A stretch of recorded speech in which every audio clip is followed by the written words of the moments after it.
السلام علیکم، کیسے ہیں آپ سب؟ امید کرتی ہوں سب لوگ خیریت سے ہوں گے۔ جیسا کہ آپ سب لوگوں کو پتہ ہے کہ ذی الحج کا چاند نکل آیا ہے، تو ہم اس کے بارے میں جانیں گے کہ ہمیں ذی الحج کے مہینے میں کون کون سے کام کرنے چاہیے اور کون سے کام نہیں کرنے چاہیے۔ یہ جو بہت برکت والا مہینہ ہے ذی الحج جو ہے، اس وجہ سے کیونکہ یہاں پر لاکھوں حاجی جب وہ حج کرتے ہیں، دعائیں قبول ہوتی ہیں۔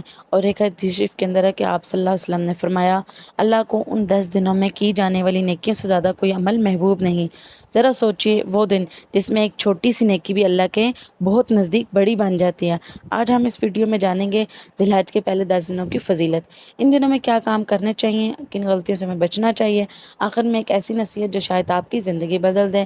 اس کے لیے آپ لوگوں کو ویڈیو کو آخر تک ضرور دیکھنا پڑے گا۔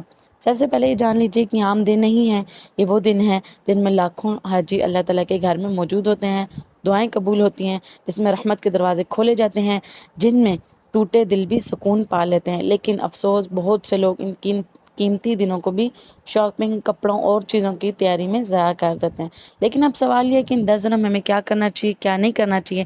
سب سے پہلے ہمیں اپنے آپ سے یہ وعدہ کرنا چاہیے کہ ہم نماز کو اچھے طریقے سے پڑھیں گے، اور اگر ہم نماز میں کوتاہی کرتے ہیں تو ہم لوگوں نے اللہ سے وعدہ کرنا ہے کہ آج کے بعد ہم کوئی نماز قضا نہیں کریں گے، اور آج سے ہی ہم لوگ نماز شروع کر دیں گے۔ دوسرا کام، قرآن کی تلاوت شروع کریں گے ہم، تھوڑا ہی صحیح لیکن دل سے پڑھیں گے، اور یہ وہ دن ہیں جن میں قرآن مجید پڑھنے کا اجر بھی ڈبل ہو جاتا ہے۔ تیسرا کام، ہم لوگوں نے کثرت سے استغفار کرنی ہے۔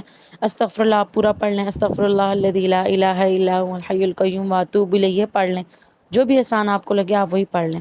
ان دنوں میں اللہ تعالیٰ آپ کے کئی سالوں کے گناہ معاف فرما دے گا۔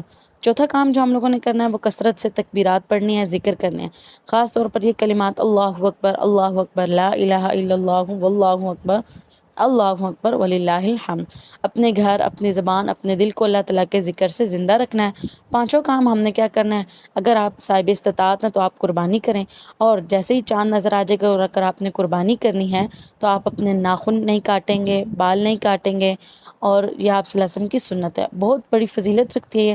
چھٹا کام ہم نے یہ کرنا ہے کہ صدقہ اور خیرات کرنا ہے، کسی بھوکے کو کھانا کھلانا ہے، کسی غریب کی مدد کرنی ہے، کسی روتے ہوئے یعنی جو انسان رو رہا اس کی ہمیں مدد کرنی چاہیے۔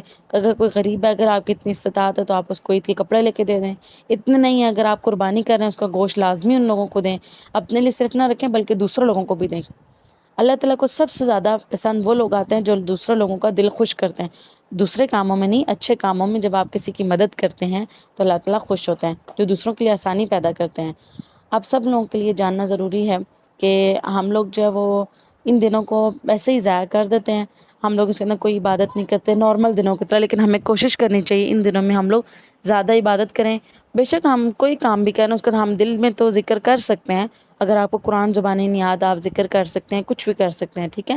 ذرا سوچیے اگر ان دنوں میں آپ کی دعا قبول ہو جائے، اگر آپ کو کوئی کام ہے وہ رکا ہوا ہے، اللہ تعالیٰ دعائیں قبول کر دیں اور آپ کی وہ کام جو ہے وہ ہو جائے، اور اللہ تعالیٰ آپ کے گناہوں کو معاف کر دے، اور اللہ تعالیٰ سے ہم اتنے خلوص دل سے دعا مانگے کہ اللہ تعالیٰ میں نیکسٹ سال میں وہ حج کے لیے اللہ تعالیٰ قبول کر لے، ہمارے لیے ایسے وسائل پیدا کرے ہمیں پتہ بھی نہ چلے، اور ہم لوگ جو ہے وہ اللہ تعالیٰ کے لیے گھر حج کے لیے چلے جائیں۔